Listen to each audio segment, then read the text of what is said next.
This call is now being recorded. This call is now taking notes. Sairam sir, Sairam.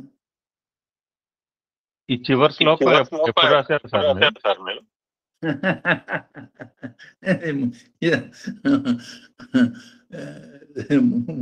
మొన్న అది రాసింది ఎప్పుడైనా ఆలోచన మారినప్పుడు దాన్ని కూడా మారుస్తూ ఉంటాను. 4 వారాలు 5 వారాలు పట్టింది. అవును, ఈ శ్లోకం రావటానికి. ఈ శ్లోకం correct, you are right.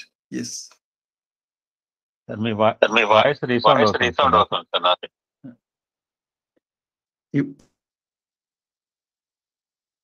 Okay, thank you.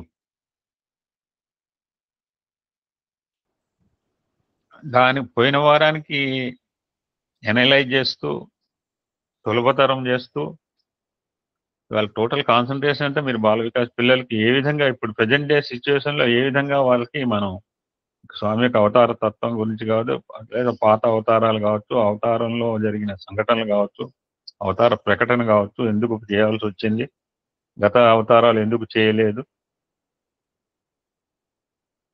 అడుగుతారు. ఇప్పుడు nowadays children are very very clever, so clever.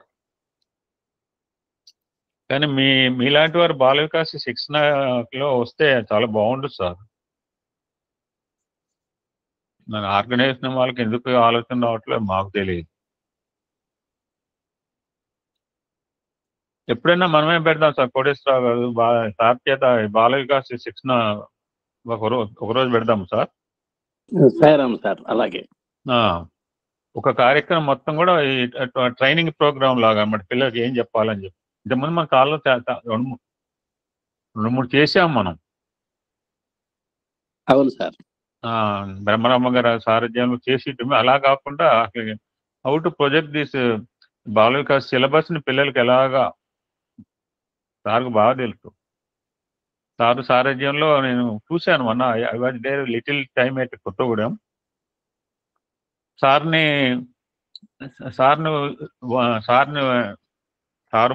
మామూలు భాషలో చెప్పాలంటే సార్ని వాడుకున్న వాళ్ళు కూడా సరిగ్గా వాడుకున్న వాళ్ళు కూడా లేరేమనిపించింది అప్పుడు నాకు. నేను తక్కువ టైం కదా ఉంది కొత్తగూడెంలో. So I don't know about past before 2004 ఉన్న నేను సారు ఉన్న ఫిజికల్గా కలిసి ఉన్న టైంలో సార్ యొక్క జ్ఞాన సంపదని తీసుకునే వాళ్ళు కూడా ఉన్నారు. నాటకాల రూపంలో ప్రదర్శించిన వాళ్ళు ఉన్నారు. 1-2 నాటకాలు చూశాను సార్. మీరు స్క్రిప్ట్ రాసిచ్చిన అమ్మాయికి, కనకదుర్గకి.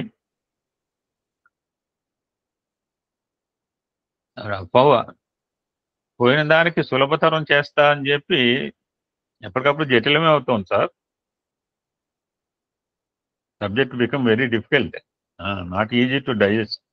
మరి నాకు అరగట్లేదో, మరి సబ్జెక్ట్ కఠినంగా ఉందో మిగిలిన వాళ్ళు చెప్పాలి.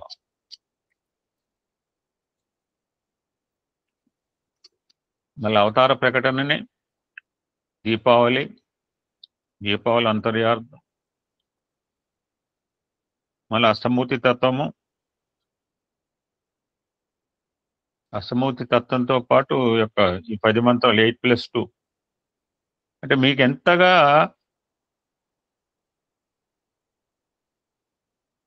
ఆయన అంటుండేవాడు ఆంజనేయ గారు, మనం అరగించుకుని మాట్లాడిన మాటలు వేరే ఉంటాయి, పుస్తకం చూసి పేపర్ చూసి చెప్పిన మాటలు వేరే ఉంటాయి సార్. ఇప్పుడు 8 రకాల నీరు, వర్షం పైనుంచి పడ్డ వర్షం ఒకటే, but it was change into 8 forms. 8 రకాలుగా రూపాంతరం చెందింది ఒకటే వర్షం. పడిన స్థలం కావచ్చు, పడిన ప్రదేశం కావచ్చు, అక్కడ సాంగత్యము కావచ్చు, దానివల్ల ఒకటే వర్షము. అంతేనా సార్? ఒకటే వర్షం ఇన్ని రకాలుగా అయింది. ఐ రైట్ శాస్త్రి గారు?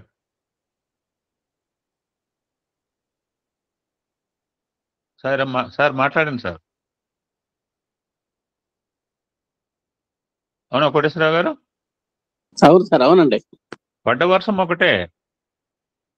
ఇప్పుడు నాకు పడుతోంది, పార్క్ లో పడుతోంది. Sorry రూపాంతర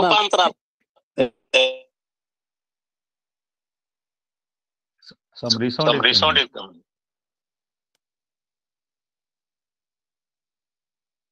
I will try to conclude. So ఆ విధంగా ఒకటే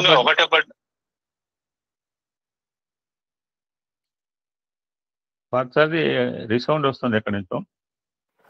సార్ మ్యూట్ చేశారు సార్. ఓకే నేను I will finish within. So ఆ విధంగా పడ్డ ఒకటే వర్షమైన 8 రకాలుగా రూపాంతరం చెందింది. పట్టిన స్థలం కావచ్చు, లేకపోతే సాంగత్యం కావచ్చు, ఇంకేదైనా let it be what is the factor. It was transformed into 8 types of వర్షపు జలం. ఏదైనా కావచ్చు వర్షపు జలమే అది. ఆ వర్షపు జలాన్ని 8 రకాల భక్తులతో మీరు మళ్ళీ రాష్ట్రం చెప్పారు. మీరు అంటే మీకు ఎంతగా ఈ సబ్జెక్టు అంతర్లీనంగా ఉందంటే ఇప్పుడు ఎవరన్నా చెప్పాలంటే కాగితం మీద రాసుకునే వాళ్ళు మళ్ళీ ఆ పేజీకి పోవాలి. ఇప్పుడు 8 మంత్రాలు చెప్తున్నారు, 10 మంత్రాలు చెప్తున్నారు, 10 మంత్రాలకు సంబంధించిన భక్తులను చెప్తున్నారు. ఇంతకుముందు చెప్పారు, మళ్ళీ ఇప్పుడు అలవోకగా అనమాట. 8 రకాల నీళ్ళు చెప్పడమే కష్టం. బుధ నీళ్ళు అని చెప్పి, గుంటూరులో నీళ్ళు, సరస్సులో నీళ్ళు అని చెప్పి, లేకపోతే గుంటూరులో నీళ్ళు చెప్పి, లోతుబావిలో ఇలాగా బాగా ఉంటే చెప్తే 8 రకాల జలమే చెప్పడం కష్టం. 8 రకాల భక్తులు కూడా చెప్పడం కష్టం. అంటే 8 types of categories are there భక్తులు అని చాలా క్లియర్గా తెలిసింది. ఇప్పుడు మీరు చెప్పిన దాన్ని బట్టి భక్తులు అనేవాళ్ళు ఇంతమంది ఉన్నారు. బట్ ఎవరి సాధన వాళ్ళది అంతే. Should not compare with others. మనకు నచ్చిన మార్గాన్ని మనం ఆల్రెడీ ఎంచుకున్నాం కాబట్టి అదే మార్గంలో మనం వెళ్తూ ఉంటే. ఇంకో మాట చెప్పారు మానసిక పూజ గురించి. ఇంతకుముందు కూడా ఒకసారి చెప్పారు మీరు. మేము కూడా ఒకసారి రాముడి గురించి చెప్పాను అనమాట. ఎప్పుడు మనం చేస్తుండేట రాముడు కాఫీ ఇస్తుండేవాట. అంటే మానసిక పూజంగానే టీ వేసినట్టుగా, అందులో వేసినట్టుగా షుగర్ కలిపినట్టుగా, కొంచెం షుగర్ ఎక్కువ అప్పుడు రాముడు చేయబట్టుకుంటాడట. ఈ ఆలోచనలో కూడా కొంచెం షుగర్ ఎక్కువైతే ఎందుకు తీసా అటువంటి ఆలోచన సంకేత పూజకి రాముడు చేయబట్టుకున్నాడు. అంటే ఇప్పుడు ఆత్మారామం చదువుతున్నాం సార్. మీరు చెప్పిన సబ్జెక్ట్ ఇందాక కరెంటు వైర్ గురించి వచ్చిందనమాట.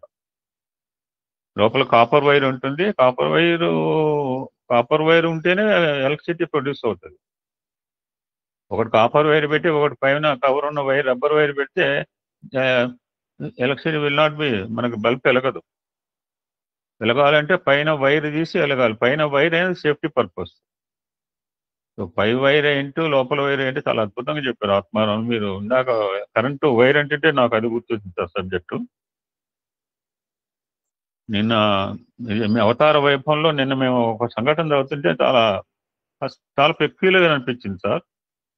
అంటే స్వామి అవతార వైభవం ఎలా ఉంటుంది అంటే, స్వామి ఒక పేదరాల ఇంటికి వచ్చాక స్వామి ఈ శివలింగాలని తీసేయటం అంటే ప్రదర్శనాయుతంగా తీయద్దు అని అనుకున్నారు. అంతేగాని శివలింగాలు రావటం ఆగిపోలేదు. శివలింగాలు should not think like that అని ఆల్రెడీ చెప్పారు అక్కడ. ఒక పేద భక్తురాలింటికి పోవటము, కుర్చీగా కూర్చోవడం, మళ్ళీ స్టాప్ మీద కూర్చోవడము, నాకు దాహం వేస్తోంది అనగా ఆయన గృహస్థురాలు పోయి తీసుకొచ్చేలోగా స్వామితో పాటు ఒక అద్భుతమైన దివ్యశక్తి స్వరూపం వచ్చింది సార్. చాలా అద్భుతమైన నేరేషన్ సిచ్యువేషన్ నిన్న మేము చదువుకున్నాం. నిన్న పారాయణలో స్వామితో పాటు ఒక దివ్యశక్తి, ఒక దేదీప్య శక్తివంతమైన శ్రీమూర్తి స్వామితో పాటు ఫాలో అయింది సార్. నువ్వు కావద్దు నేను చూసుకొస్తా అని చెప్పి ఆవిడ వంటలో పోయి నీళ్లు తీసుకురావటము, స్వామి శివలింగం తీయటము, చూపించడం, మళ్ళీ సింహాసనం అంతర్ధానం కావటం. అంటే స్వామి యొక్క అవతార తత్వం ఎలా ఉంటుంది అంటే ఇలా ఉంటుంది అలా ఉంటుంది అని మనం ఏ అవతారాన్ని కూడా విశ్లేషణ చేయలేం. ఒక్కొక్క అవతారము ఒక్కొక్క విధమైన ప్రణాళికతో వస్తుంది కనుక ప్రణాళికాబద్ధంగా అవతార కార్యక్రమం ఉంటుంది. రాముడు ఎలా చేశాడు, కృష్ణుడు ఎలా చేసే ఇదేదో కంపారిజన్ వన్ అవతారాన్ని, అవతారాలు వేరు, అవతార ప్రణాళిక వేరు, ప్రణాళికని ఇంప్లిమెంటేషన్ ఆల్సో డిఫరెంట్గా ఉంటుంది. స్వామి యొక్క ప్రణాళిక ఏంటో నేను 1 నిమిషాలు సత్సంగాలో చెప్పాను వీళ్ళకి. అలాగే కృష్ణుడు ఏ విధంగా అయితే ప్రతిక్రియలు చేసి వచ్చాడో యథా యథా యథా పరిస్థితి, అలానే స్వామి కూడా స్వామి certain certain certain action plan పెట్టుకునే ముందు అవతారం వస్తుంది, అంతేగాని అవతారం వచ్చిన తర్వాత యాక్షన్ ప్లాన్ కాదు. అవతరించక ముందే ఏం చేయాలి అనే ప్లాన్తో వస్తారు. అది ఆ ప్లాన్ ఇంప్లిమెంటేషన్ అయిన తర్వాత అవతారం నిష్క్రమణ జరుగుతుంది. హీ నోస్ వెరీ వెల్ తను ఆ ప్రణాళిక ఎలాగ ఇంప్లిమెంట్ చేసుకొచ్చారు, చివరిలో తన యొక్క తత్వం ఏంటి, ఈ విశ్వాన్ని మొత్తం ఏ విధంగా తీసుకురావాలి అని స్వామి బాగా ఆలోచించే తన యొక్క అవతారాన్ని నిష్క్రమణ చేయటం జరిగింది. సులభతరం అంటున్నారు కానీ ప్రతి సత్సంగం ఇట్స్ బికమ్, మాకైతే చాలా కాంప్లికేషన్ గానే ఉంది సార్. జై sir, thank you so much.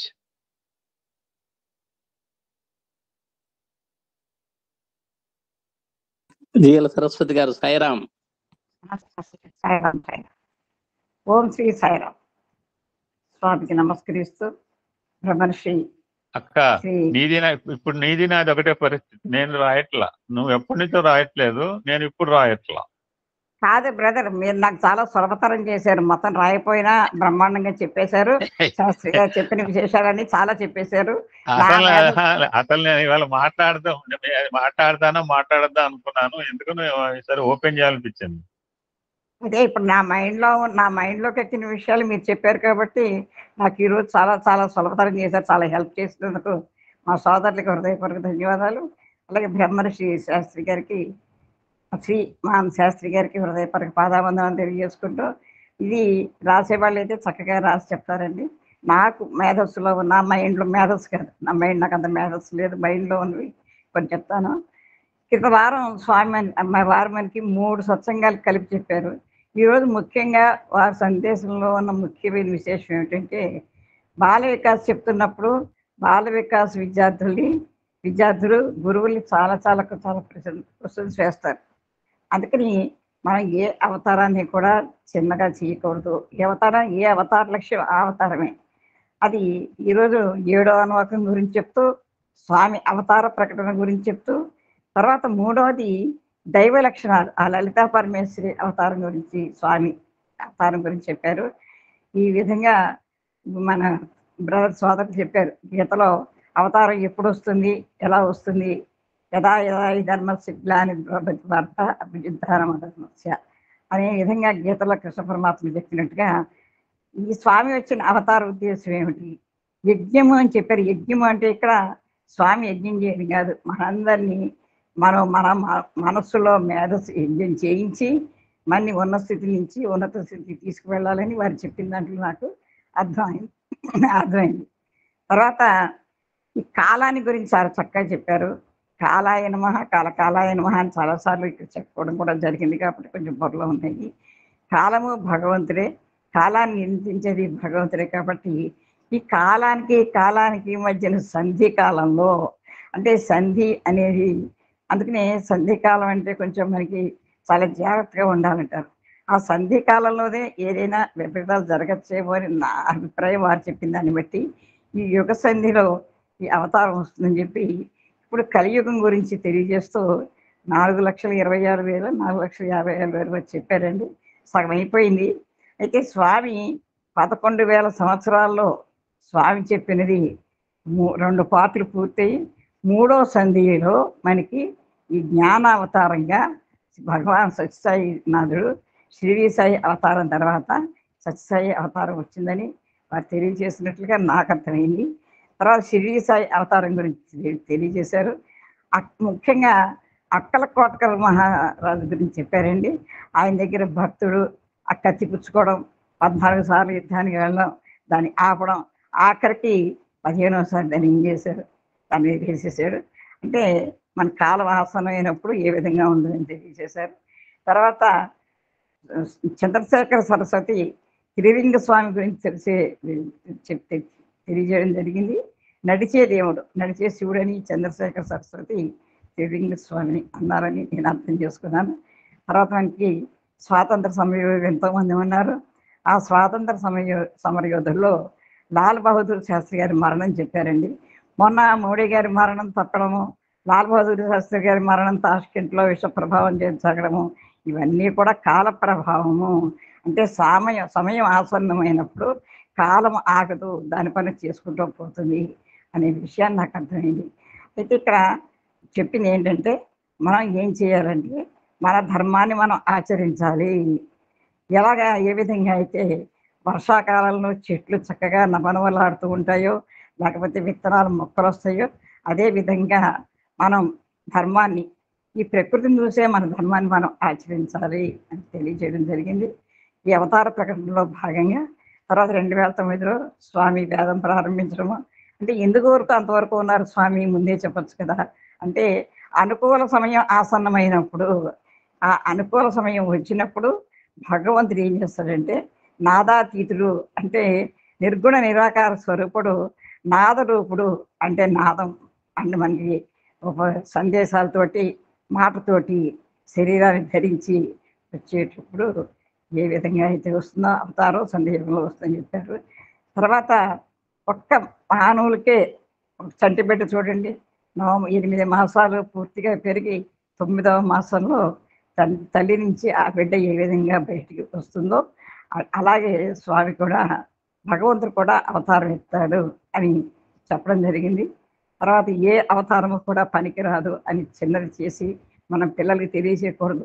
ఏ అవతారానికి ఉన్న విశిష్టతని ఆ అవతారానికి తెలియచెప్పాలి.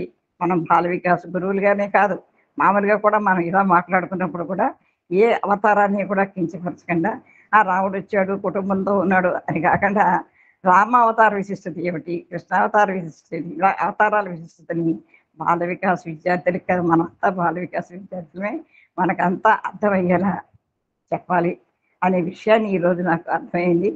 ఇప్పుడు ఎంతోమంది పండితులు రకరకాలుగా చేస్తున్నారు. ఇవన్నీ కూడా మనం వారిని వారి భాషలో వారు మాట్లాడచ్చు, కానీ మనం మాట్లాడకూడదు. ఇది యూట్యూబ్లో కూడా పెడుతుంది కాబట్టి రకరకాల గురువులు, రకరకాల పండితులు ఎవరు పడితే వాళ్ళ దగ్గరికి వెళ్ళిపోవడం, ఎక్కడ పడితే అక్కడ వినడం, అవన్నీ వచ్చి ఇలాంటి చోట్ల మనం చెప్పుకోవడం, ఇవన్నీ కూడా మనకి మంచిది కాదు. ఎందుకంటే గురువులకే గురువు సద్గురువు భగవాన్ స్వామి మనకి చెప్పారు కాబట్టి, స్వామి చెప్పిందే వేదం కాబట్టి ఈ బాల వికాస్ పిల్లలకి ఇవన్నీ కూడా మనం వివరంగా చెప్పాలి.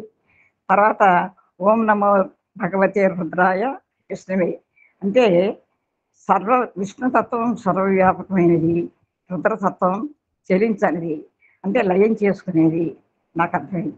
నమో రుద్రాయ, వ్యాపకుడు విష్ణువు, అంతే కదండి. అంతర్బహిస్తర్వ వ్యాప్య నారాయణ స్థిత అంటాం కదా పురుషత్వంలో, ఆ విష్ణువే వ్యాపకత్వం అని చెప్పి తెలియజేయడం జరిగింది. తర్వాత నీరు గురించి చెప్పారండి, చాలాసార్లు నీరు గురించి మనం వింటూనే ఉన్నాము. ఇప్పుడు మా సోదరులు కూడా చెప్పారు, నీరు, ఆవిరి, మంచుగడ్డ మళ్ళీ నీరుగా మారడం, ఇవన్నీ కూడా చాలా చక్కగా చెప్పారు. రాకెట్ ఉదాహరణగా చెప్పారు. ఆ బావిలోంచి స్వామి అవతార ప్రవేశం ఎలా జరిగింది, ఎందుకు జరిగింది అంటే పశువులుగా ఉన్న మనిని పశుపతిగా మార్చడానికి ఎలా తెలియజేశారంటే, ఒక చేదు వేళ్ళకి పుట్టిన చేదు కాయని పండు తీపి పదార్థంగా తయారు చేసి మనకి అందించారంటే పండుని అందించారు కాదు, మన సాధనా మార్గంలో మనం ఉన్నత స్థితికి చేరుకోవడానికి చక్కటి ఈ ముందు చేదుగా ఉండే మార్గం ద్వారా ఈ తీపి మార్గమని ప్రవేశింపచేశారు అని స్వామి చెప్పారు. తర్వాత శివరాత్రి, నవరాత్రి, కాళరాత్రి అని చెప్పి కర్మ, భక్తి, యోగ, జ్ఞానాల గురించి చెప్తూ పువ్వు, కుందికాయ, పండు అని చెప్పారు. తర్వాత శ్రీ సాయిబాబా వారు 5 రూపాయలు ఉదాహరణ చెప్పారు. సమాజానికి మనకి సమాజంలో ఎన్నో ఒడిదుడుకులు వస్తూ ఉంటాయి సాధన చేయడానికి. సాధన ఈ ఒడిదుడుకు తట్టుకొని సమస్థితితో సాధన చేయాలని చెప్పారు. తర్వాత స్వామి నమస్కారం గురించి చాలా పర్యాయాలు వారు మనకి తెలియజెప్పడం జరిగింది. తర్వాత చంద్ర కళల గురించి చెప్పారు, ఈ కాలం గురించి చెప్పారు.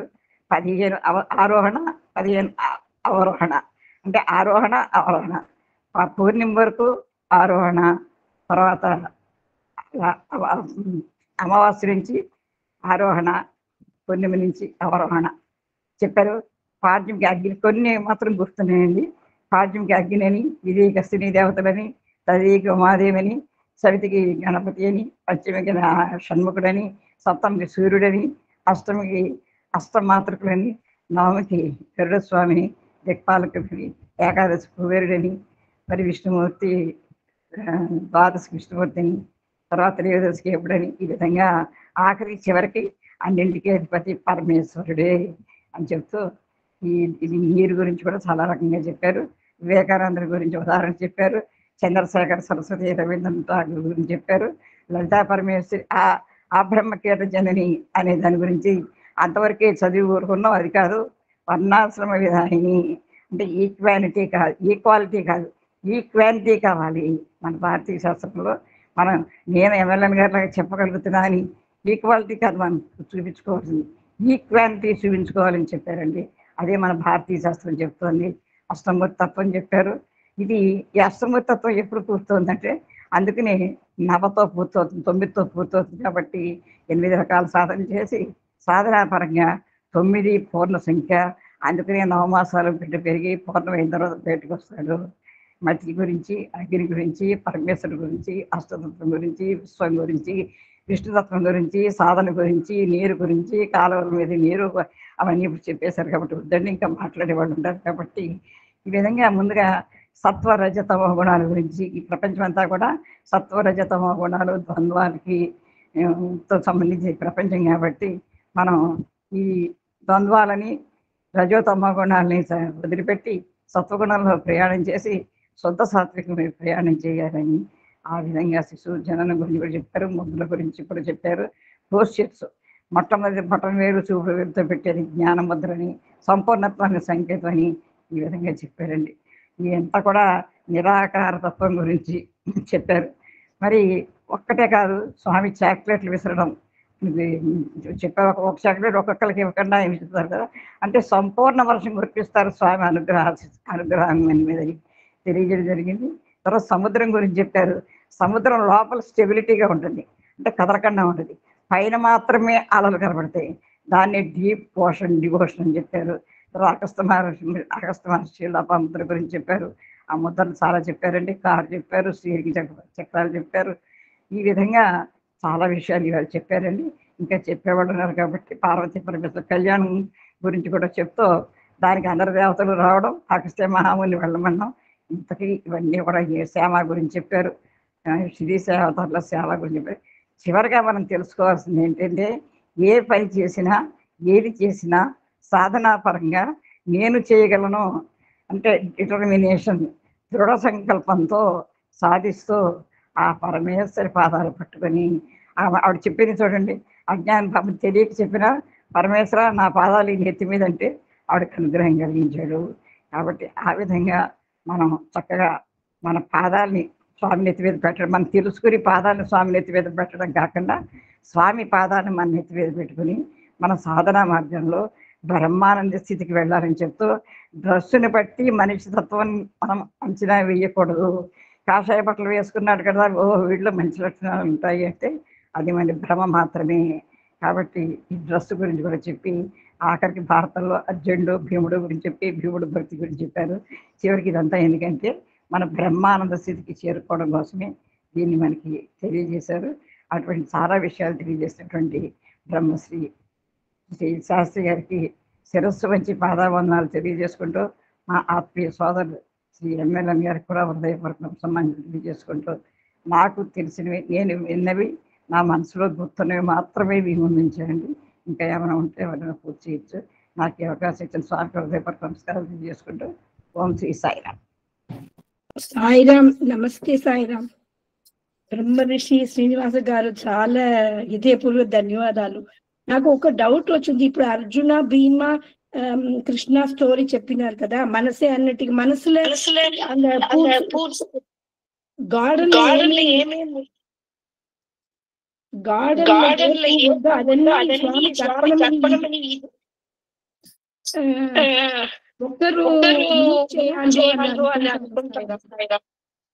ఒకరు ఎక్కువ వస్తుంది. అంటే దాని అర్థం ఏమంటే, అంటే మనస్సుతో చేసిన పూజ భగవంతుడు యాక్సెప్ట్ చేస్తాడు. అంటే ఇప్పుడు యాజువల్గా మనం మెకానికల్గా చేసిన పూజ భగవంతుడు యాక్సెప్ట్ చేయడు. మనస్సు కనుక ఏకాగ్రం చేసి భగవంతుడికి సమర్పించేటట్టయితేనే తీసుకుంటాడు అనే సంకేతం అందులో తీసుకోవచ్చు మనం. అంతకుముందు కూడా ఒక సందర్భంలో ఒక కథ చెప్పాను. అది యోగ వాసిష్టాన్ని గురించి చెప్తూ, ఒక ఋషి యోగ వాసిష్ఠ దానికి ఒక చీకటిగా పాడుపడ్డటువంటి ఒక బావిలో పడిపోవటంలో ఎంతకాలం బతుకున్నాడో అంతకాలం ఆయనకి తెలిసిన మంత్రాలు మనస్ఫూర్తిగా చెప్పుకుంటూ ఆయనకి యజ్ఞ మంత్రాలు తెలుసు. ఆ వాటినే మనస్ఫూర్తిగా రిపీట్ చేసుకుంటూ మనసులోనే చేసుకుంటూ ఉంటే ఆయనకి తెలియకుండా 100 పూర్తి కావటం, 100 యజ్ఞాలు చేసిన ఫలితం వచ్చి ఆయన్ని ఇంద్ర పదవికి అర్హుడు అని చెప్పి తీసుకుపోయి దేవతలు రావటం అనే కథ చెప్పాను. అంటే మనసుతో చేసిన పని, త్రికరణ శుద్ధిగా మనసుతో చేసిన పని భగవంతుడు యాక్సెప్ట్ చేస్తాడు. బాహ్యంగా మనం చేసేటప్పుడు మనసు పెట్టకుండా చేస్తే ఉపయోగం ఉండదు. స్వామి సేవ చేస్తున్నాం, మందిరం వచ్చి చేస్తున్నాం, లేకపోతే వేరే సమతుల్లో చేస్తున్నాం, చేస్తున్న పని త్రికరణ శుద్ధిగా చేసేటట్టయితే దాని ఎఫెక్ట్ ట్రెమెండస్గా ఉంటుంది. సో భీముడు పైకెక్కడ ఆయన భక్తి ఎప్పుడు వ్యక్తం చేయలే. అర్జునుడు చాలా గొప్ప భక్తుడు అనే పేరున్నది, కానీ అర్జునుడి కన్నా భీముడు చాలా గొప్ప మానసిక భక్తుడు అన్న మాటని సాక్షాత్ కృష్ణుడు అర్జునుడికి చెప్పటం అందులో ఇంపార్టెంట్. సో మన మనసులో భక్తి అనేది భగవంతుడికి తెలుసు. ఇప్పుడు మనసు ఒక్కటే కదా, ఒక్క మనసే ఉంది. మనం ఏదైనా చేసేటప్పుడు కూడా ఇప్పుడు భజన పాడేటప్పుడు కూడా మనసు ఎప్పుడు ఇక్కడ తిరుగుతుంది, ఎందుకు అట్లా పోతుంది నాకు అర్థం కాదు. It is $1 million question. అట్లా అటు ఇటు పోతున్న దాన్ని ఒక దానిలోకి పెట్టేదానికి చేసే ప్రయత్నమే మనం భజన పాడటం. దానికి స్వామి మనకి ఏం చేశారు, భజన పాడుతున్నప్పుడు ఏమవుతుంది, పాండురంగ, కృష్ణ, వందనీయ అని రకరకాల పేర్లు చెప్తాం కదా. ఎన్నిసార్లు తిరిగినా సరే ఒకే భగవంతుడి మీద కనుక మనసు తిరిగేటట్టుగా అనేక పేర్లతో భజన మనం చేసినప్పుడు మెల్లిమెల్లిగా ఏమవుతుంది, అనేక పేర్లలో ఉన్నది ఒకే ఒక భగవంతుడు అన్న భావన బలమైనప్పుడు అనేక రకాలుగా పోవటం మానేసి ఒక పాయింట్ మీద స్థిరం అవుతుంది. యాక్చువల్గా భజన యొక్క ప్రధానమైన ధ్యేయం, భజనకి మంత్రానికి ఉన్న తేడా అదే. భజనలో ఏముంటుంటుంది, ఎన్నో రకాల ఒకే ఒక భగవంతుణ్ణి అనేక రకాలుగా వర్ణించటం ఉంటుంది భజనలో. ఒకటి వర్ణించినప్పుడు అందమైన కళ్ళు అంటే భగవంతుడి కళ్ళ మీద, విశాలమైన వక్షస్థలం మీద, ఆజానుబాహుడు చేతుల మీద, సో మందస్మిత వదనుడు నవ్వుతున్న మొహం మీద, ఇట్లా ఒకే ఒక భగవంతుడి మీద, ఆయన నవ్వు మీద, ఆయన చేతుల మీద, ఆయన హృదయం, అట్లా ఒకే భగవంతుణ్ణి కాన్సన్ట్రేట్ చేస్తూ అనేక ఆస్పెక్ట్స్ మీద మనం తిప్పడం అలవాటు చేసేటట్టయితే చివరికి మిగతా అన్నీ పోయి ఒకే ఒక ఆస్పెక్ట్ మిగులుతుంది. మంత్ర జపానికి భజనకి ఫండమెంటల్ తేడా అదే. మంత్ర జపంలో ఒకే ఒక భావన ఉంటుంది, దాని మీదనే మనసు పెట్టాలి. భజనలో ఒకే ఒకటి కాకుండా అనేక భావనలు ఒకే ఒక శక్తి మీద, ఒకే ఒక వ్యక్తి మీద, లేకపోతే ఒక భగవంతుడి మీద ఉంటుంది. కాబట్టి మనం ఇంకా మొదటి స్థితిలో ఉన్నామనే ఉద్దేశంతో ఆయన భజన మండలి స్టార్ట్ చేసి భజన ద్వారా ఏం చేస్తున్నారు, ఎంతసేపు పాడినా ఒకే భగవంతుడి మీద పాడతాం, కానీ అనేక రూపాల్లో పాడతాం, అనేక నామాల్లో వర్ణిస్తూ పాడతాం. అది మెల్లిమెల్లిగా సెంట్రల్ పాయింట్కి పోయేదానికి అదొక ఏర్పాటు. దీనికి ప్రాక్టికల్గా స్వామి చెప్పిన ఎగ్జాంపుల్ చూడు. మనసు కోతిలాగా ఉంటుంది. ఈ కోతిని కంట్రోల్ చేసేదానికి డైరెక్ట్గా ప్రయత్నం చేస్తే ఒప్పుకోదు.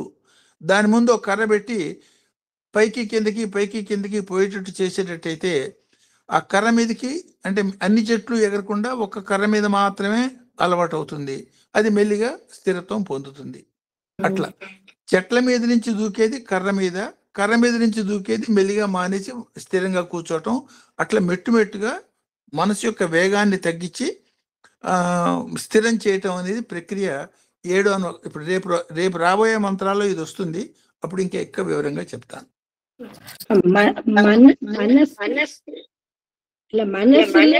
భజన పాడేటప్పుడు స్వామి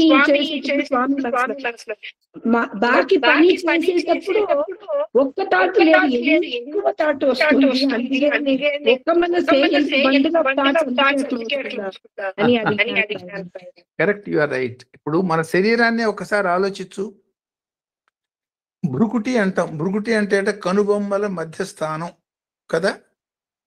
2 కళ్ళు, ముక్కు పై భాగాన సెంటర్ పాయింట్, అది మధ్యస్థానం. దాన్ని 6వ చక్రం అంటాం, భృకుటి అంటాం, లేదా రుద్ర గ్రంథి అంటాం. ఆ కిందవన్నీ కూడా అన్ని 2 ఉంటాయి. 2 కాళ్ళు, 2 చేతులు, హృదయంలో కూడా 2 పార్ట్లు, పైన కింద పక్క అటుపక్క ఇటుపక్క. ఇక్కడికి వచ్చేటప్పటికి ఈ సెంటర్ పాయింట్ భృగుటి దగ్గర నుంచి అది ఒకటే ఉండాలి. ఆ ఒకటే అయినప్పుడు భగవంతుడు దొరుకుతాడు. భృగుటి దగ్గర నుంచి సహస్రారం దాకా ఒకటే మెదడు, సో ఒకటే బ్రహ్మరంధ్రం, సో ఒకటే భృగుటి. అక్కడి నుంచి ఒకటి, కానీ అక్కడ పెట్టిన మనసు మాత్రం అది రెండు కాకుండా అనేకం ఆలోచిస్తుంది. ఈ అనేకాన్ని ఆపి ఒకటిగా చేయటమే సాధన. ఎప్పుడైతే ఒకటైపోయిందో వాడు భగవంతుడు అయిపోతాడు. మన శరీరమే మనకి ఎగ్జాంపుల్. మన శరీరంలో కళ్ళకి మధ్యలో ఉన్నటువంటి భాగం భృగుటి అంటాం. దాని కింద అంతే 2 కళ్ళు, 2 ముక్కు రంధ్రాలు, 2 చెవులు, హృదయంలో 2, గుండెలో 2 పార్ట్లు, చేతులు 2 చేతులు, 2 కాళ్ళు, అన్ని ద్వంద్వం ద్వంద్వం ద్వంద్వం. ఈ ద్వంద్వాలన్నిటితో మనం ఏం చేయాలి? ఆ ఒకటి సాధించాలి. ఆ ఒకటి సాధించే ముందు పరీక్ష ఏమిటి? ఈ భృగుటికి ఈక్వల్ లెవెల్లో ఉన్న మనసు 100, 1000, కోటి అట్లా ఆలోచనలు పోతుంది. ఈ ఆలోచనలను తగ్గించుకునేటట్టయితే అవి 2 అయి 2 ఒకటి అవుతుంది. అది సాధన. భజన చేసేటప్పుడు ఇప్పుడు రుద్రం చదువుతారు. ఇది ఆడియో చదువుతుంటే కూడా కాని వినిస్తుంది, అది వాయి చెప్తుంది, మనసు చాలా మెల్లిగా వస్తుంది. నమ్మకం important. Believe it and do it, it will come to you. Thank you so much. ధన్యవాదాలు. సాయిరామ్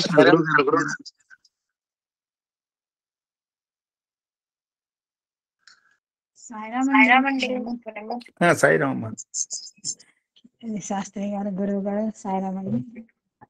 చాలా అద్భుతమైన ఎన్నో విషయాలను ఒక దాంట్లోంచి ఒకటి అల్లుకుంటూ చక్కగా బ్యాలెన్స్డ్ గా, అంటే ఏం చెప్పారని ఎనాలిసిస్ ఇవ్వడం కాదు, ఆ చెప్పిన విషయాలు చాలా మా మనసులోకి అత్తుకునేలాగా చెప్పారు. అయితే మీరు చెప్పిన విషయాలని కూడా మా కంప్యూటర్ బ్రెయిన్ జిఎల్ సరస్వతి గారు చాలా చక్కగా చెప్పారండి. ఏమి రాసుకోకుండా ఆవిడ అన్ని ఎంత చక్కగానో క్రోడీకరించేశారు. కొన్ని విషయాలు మా గురువు గారు చెప్పారు. అయితే మానసిక భక్తికి ఎంతో ప్రాధాన్యత ఉన్నది అనేటువంటి విషయం ఆ ప్రమదలో ఆ పత్రిని తీసుకొచ్చి కుప్పలుగా వేయడం అంటే మన మానసికంగా స్వామిని ప్రార్థిస్తే, అంటే నిత్యం పూజ చేయలేని వాళ్ళు ఈ విధంగా చేసుకోవచ్చు అనేటువంటి విషయం అర్థమైంది. మనం ఇప్పుడు పుట్టపర్తి వెళ్ళలేము.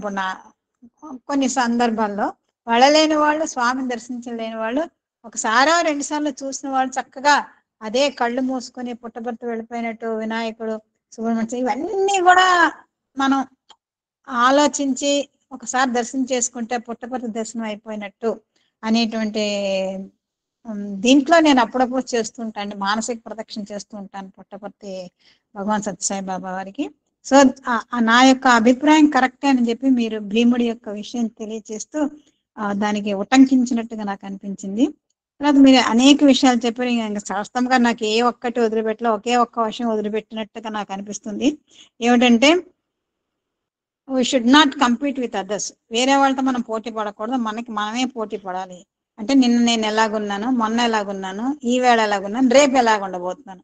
సో నాకు నేనే కాంపిటీషన్ చేసుకోవాలి కానీ ఇతరులతో పోటీ పడకూడదు. అలాగ అన్ని విషయాలు, ఎన్నో విషయాలు మీరు క్రోడీకరించి చక్కగా అల్లుకుంటూ చెప్పేశారు. మీకు ధన్యవాదాలు, స్వామివారికి కృతజ్ఞతలు. ఇటువంటి అద్భుతమైనటువంటి మిమ్మల్ని మాకు ఉపదేశించే విషయాలు చెప్పినందుకు అవకాశం ఇచ్చినట్టు మన గురువు గారికి కృతజ్ఞతలు. సాయిరామ్ అండి. సాయిరామ్ సార్. గురువు గారు, ఇప్పుడు మన శంకర సరస్వతి గారు అడిగారు సారు, ఏది మనం ఎవరితో పోటీ పడకూడదు, మనకు మనమే పోటీ అనేటువంటి సందర్భంలో మీరు జలము, మట్టి, వర్షము, సముద్రము అనేటువంటి దాన్ని పట్టుకొచ్చారు ప్రస్తావన. దీనికి దానికి ఎట్లా లింక్ కలిపారు మీరు అనేది మాకు అర్థం కావట్లేదు సార్. అది ఏమంటే అంటే సృష్టి మనం సృష్టిగా మనం వచ్చాం కదా, సృష్టిలో కదా మనం పార్టీగా మనం వచ్చాం. సృష్టిలో మనం పార్టీగా వచ్చినప్పుడు మనం ఎక్కడి నుంచి వచ్చాము, ఏ గమ్యంతో వచ్చాము అనేది లక్ష్యంగా పెట్టుకోవాలి తప్ప సృష్టిలోకి మనం వస్తున్నప్పుడు మన చుట్టూతో అనేకం ఉన్నాయి, వాటితో మనం పోటీ పడకూడదు. ఇప్పుడు పంచభూతాత్మకమైనటువంటి సృష్టిలో సుష్ఠూత ప్రకృతి అంతా పంచభూతాత్మకంగా రకరకాలుగా మన అట్రాక్ట్ చేసి డైవర్ట్ చేసే విధానంగా ఉన్నది. ఎప్పుడైతే పక్కవాళ్ళతో మనం పోటీ పడ్డామో పక్కవాళ్ళతో పడ్డ పోటీ అంతా మన ప్రపంచం వైపు లాగుతుంది. ప్రపంచం వైపు లాగినప్పుడు మనం గమ్యం నుంచి దూరంగా జరిగి ప్రపంచానికి దగ్గర కావటము, అట్లా కాకుండా మనతో మనమే కనుక పోటీ పడుతూ ముందుకు పోయేటట్టయితే ప్రపంచాన్ని వదిలేయం, కానీ ప్రపంచం మన మనసులో నుంచి దూరం అయిపోయి మనం భగవంతుడికి దగ్గర కావటం జరుగుతుంది. అది దాని సమన్వయం. బాగుంది సార్. అట్లాగే ఇప్పుడు సపోజ్ వక్రతుండ అంటాం. వక్రతుండ అంటే అంతకుముందు అనేక రకాల వక్రమైన ఆలోచనలని, వక్రమైన మార్గాల్ని, ప్రాపంచికమైన వాటాన్ని తుండాలుగా నరికేవాడు అని ఒక అర్థం చెప్పుకున్నాం కదా. వక్ర తుండ అనే దానికి అంటే వంకరగా ఉన్న తుండం గలవాడు అనేది మామూలు మీనింగ్ కాదు. వక్ర మార్గాల్ని నరికి స్ట్రైట్ మార్గానికి తీసుకుపోయేవాడు అనే అర్థం మనం తీసుకోవటం మూలంగా మనం రుజు మార్గంలో పోతాం. అదే ఇంకొక యాంగిల్లో మనం చూసేటట్టయితే ప్రపంచం వైపు తిరుగుతున్న వ్యక్తిని ఆత్మ వైపు తిప్పేవాడు, అంటే తన వైపు తుండం ఇట్లా వంకరగా తన వైపు తిరిగింది కదా, అంటే ప్రపంచం వైపు కనుక తిరిగేటట్టయితే ప్రపంచానికి అయిపోతావు, పంచభూతాత్మకం బయటికి వెళ్ళిపోతున్నాం. అంతర్ముఖీనం కనుక అయ్యేటట్టయితే మనం ఆత్మ వైపు మనం ప్రయాణం చేసినట్టు అవుతుంది. సో పక్కవాడితో పోటీ మనం ఏం చేస్తుంది? బహిర్ముఖత్వం చేస్తుంది. మనతో మన పోటీ మనని అంతర్ముఖత్వం చేస్తుంది అన్న పరంగా అన్వయం చేసుకోవచ్చు. చాలా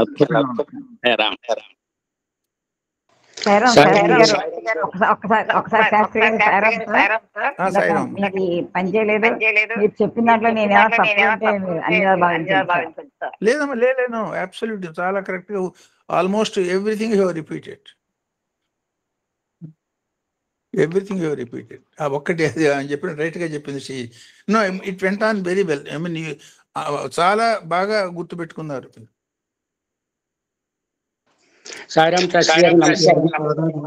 నమస్కారం. నాదాతీతుడు నాదరూపంలో మధ్యకి వచ్చారు. మిగిలిన అవతారంలో ఇది కనపడదని వ్యాపిస్తున్న తత్వం విష్ణుతత్వం, వ్యాపించినట్లు కనబడకుండా ఉన్న తత్వం ఈశ్వర తత్వం. మంచు విష్ణుతత్వం అయితే అందులో దాగి ఉన్న నీరు శివతత్వం అని చెప్పారు. ఇక్కడ ఈ సందర్భంలో ప్రసవము ప్రవేశము మన అవతారం గురించి చెప్తూ నూతిలో నీరు తోడుతుండగా చేత మీదకి వచ్చినట్లు అని చెప్పారు, కింద నుండి మీదకి తెచ్చినట్టు చెప్పారు. ఒకటి ఎక్కడో ఉన్న బిందు రూపంలో జ్యోతి రూపంలో స్వామి ఈశ్వరమ్మ గారి గర్భంలో ప్రవేశించారని చెప్పారు ఒకటి. అయితే దీనికి నాకు ఎక్కడ అంటే నాకు అర్థం కాలేదు ఇక్కడ. అంటే జ్యోతి రూపంలో ఆల్రెడీ నీతిలోనే ఉన్నారా, చేతితో తీసుకొని మీదకి వచ్చారా అని ఏంటి దీని సందర్భం అని నాకు అర్థం కాలేదు ఒకటి. సో ఇందులో దాని అర్థం ఏమంటే ఇవి సంకేతమే. ఇవన్నీ ఇప్పుడు అవతార తత్వాలన్నీ కూడా సాంకేతికంగా మనం చూడటం. ఇప్పుడు ఫర్ ఎగ్జాంపుల్ మట్టి నీళ్లు తీసుకున్నాం. నిజంగా మట్టి నీళ్ళలో అష్టమూర్తులు ఏమన్నా మనకు కనిపించినాయో చెప్పండి. ఆ మట్టి నీళ్ల యొక్క సంకేతాన్ని 8 రకాలుగా చెప్పటంలో అష్టమూర్తి యొక్క తత్వంతో నేను విశ్వం అంతా వ్యాపించున్నాను అనేది సంకేతం. భగవంతుడు అవతరించేదానికి, మాతృగర్భంలో ప్రవేశించేదానికి మనకి ఏ రకంగానూ ఇండికేషన్ చూపించవలసిన అవసరం లేదు.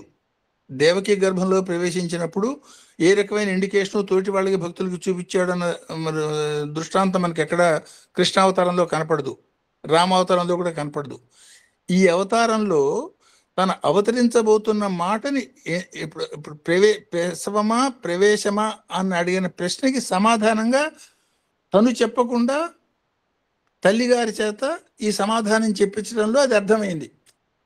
అది దాని యొక్క అన్వయం మాత్రమే నేను చేశాను. అంటే బావిలో నుంచి నీళ్లు పైకి తోడుతున్న సందర్భంలో ఆవిడ గర్భంలో ఒక బ్లూ, ఆకాశం నుంచి ఒక బ్లూ రంగులో ఉన్న గోళం తనలో ప్రవేశించిన అనుభూతి ఆవిడకి కలిగింది. ఆ అనుభూతి కలిగిన టైమింగ్కి నేను ఇచ్చిన ఇంటర్ప్రిటేషన్ ఏంటంటే, బావిలో చేద వేస్తున్నప్పుడు కూడా ఒక క్షణం ముందైతే చేద వేస్తున్నప్పుడు ఆ బ్లూ తనలో కలిగింది అనొచ్చు.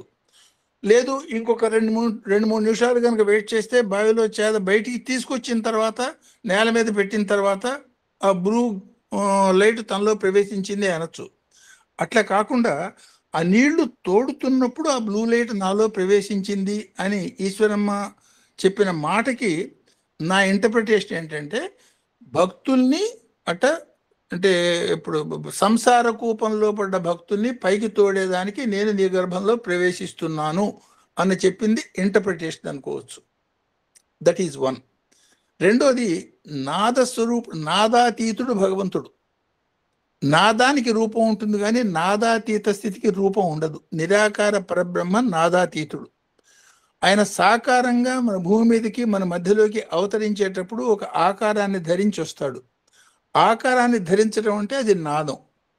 సో నాదాతీతుడు నాద రూపంలో భూమి మీదకి వచ్చిన సందర్భాన్ని మనకి ఆ వీణ మోగటం ద్వారా ఇండికేషన్ వచ్చింది అనేది ఇంటర్ప్రిటేషన్.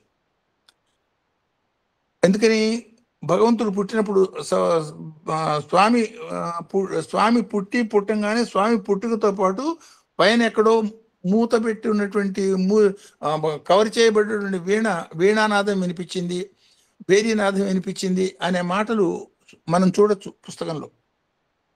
అంటే నాదాతీతుడు నాద రూపంలో అవతరించిన సంఘటనని నాద రూపంలో మనకి ఇండికేట్ చేయటం అనేది ఈ అవతారంలో జరిగింది అనేది ఇంటర్ప్రిటేషన్. దాని సంకేతంగా మనం తీసుకోవచ్చు అని ఇంటర్ప్రిట్ చేసి చెప్పాను. కృష్ణావతారంలో జరిగి ఉండొచ్చు, కానీ మనకి ఎక్కడ అది రికార్డెడ్గా మనకి ఇండికేషన్ లేదు. ఇది రికార్డెడ్గా ఉన్నది కాబట్టి I just shared that thought with you. ఇంకోటి ఏమో అడిగారు, మూడోది ఏదో అడిగారు. ఇది రెండైనా ఇంకేమన్నా అడిగారా? ఇంకొకటి ఏంటి, బాగా చెప్పారు, అర్థమైంది. ఇంకేదైనా డౌట్ ఉంది? ఇంకోటి కూడా గురువులందరూ ఎంతో మంది గురువులు ఉన్నారు, ఎవరికి వారు వచ్చినట్టుగా చెప్తుంటారు. ఇది అందరినీ ఏంటంటే శిష్యుల్ని అయోమయంలో పెట్టడానికి వస్తుంది కానీ నిజంగా అంతా ఒకటే ఎక్కడో గోచరించడు. ఆ సందర్భంలో 2011లో నమస్కారం చేస్తూ స్వామి శరీరాన్ని విడిచిపెట్టినప్పుడు అందరికీ నమస్కారం శరీరాన్ని విడిచిపెట్టారు. అంటే లాస్ట్ పబ్లిక్ స్పీచ్ అది. శరీరం తర్వాత 28 రోజుల తర్వాత ఇంతవరకు దివ్యాత్మ స్వరూపానికి సంబోధించిన స్వామి అప్పుడు మన అందరిలో ఉన్న దివ్యాత్మ స్వరూపానికి నమస్కరించి నేను వెళ్తున్నాను, అందరిలోనే నేను ఉన్నాను అని చెప్పడానికి సంకేతం అని నేను అడుగుతాను సార్. దాన్ని ఎట్లా అర్థం చేసుకోవచ్చు అంటే, మనం ఏ మార్గం అయితే నేను మీకు సూచించానో శరణాగత మార్గాన్ని నేను మీకు సూచించాను. ఈ శరణాగత మార్గంలో పంచకర్మేంద్రియాలు పంచ జ్ఞానేంద్రియాలు మనస్సుని ఏకీకృతం చేసి భగవంతుడి పాదాలకి సమర్పించడం అనేది నేను చూపించిన మార్గము. ఆ మార్గంలో ఎవరైతే ప్రయాణం చేస్తారో వాళ్ళందరికీ నాలో కలిసిపోయేదానికి నా అభయము అన్న సంకేతంగా దాన్ని మనం తీసుకోవచ్చు. ఆయన నమస్కారం పెట్టాడని కాదు, నమస్కారాన్ని ఆ మాదిరిగా పెట్టడంలో తనలో ఐక్యమైపోతారు అనేది ఇండికేట్ చేశారుగా మనం తీసుకోవచ్చు. అంటే చిన్ముద్ర వేసినప్పుడు చిన్ముద్రలో మనం ఏం చేస్తాము, ముద్రా సంకేతంలో బొటన వేలుని చూపుడు వేలుతో కలుపుతాం. బొటన వేలు చూపుడు వేలుతో కలిపిన సంకేతాన్ని చిన్ముద్ర అంటాం. కారణం ఏమిటంటే బొటన వేలు ఏమన్నా పరమాత్మక సంకేతము, చూపుడు వేలు ఏమన్నా జీవాత్మక సంకేతం. జీవాత్మ పరమాత్మలో లయమైపోయినటువంటి జీవ బ్రహ్మైక్య సంకేతం కింద మనం చెప్తాం. నమస్కారానికి కూడా ఎగ్జాక్ట్గా అదే అర్థం. ఎవరైతే నేను చెప్పిన మార్గాన్ని పాటించి ఆచరణలో పెట్టారో వాళ్ళు జీవ బ్రహ్మైక్య ఆనందాన్ని పొందుతారు అన్నది నా ఆశిస్సు అన్న పరంగా దాన్ని అర్థం చేసుకోవచ్చు. అన్ని చెప్పినట్టుగా గురువు గారు చెప్పారు చూసారా, ఎక్కడ ఎవరు చెప్పలేరని. అది చాలా చాలా మా అదృష్టం అది. మీకు నమస్కారములు.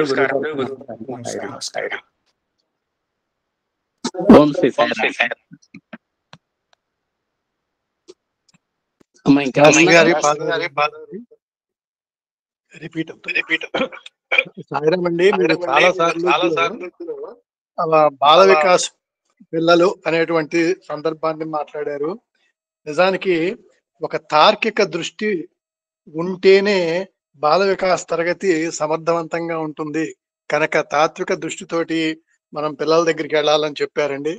చాలా బాగుంది.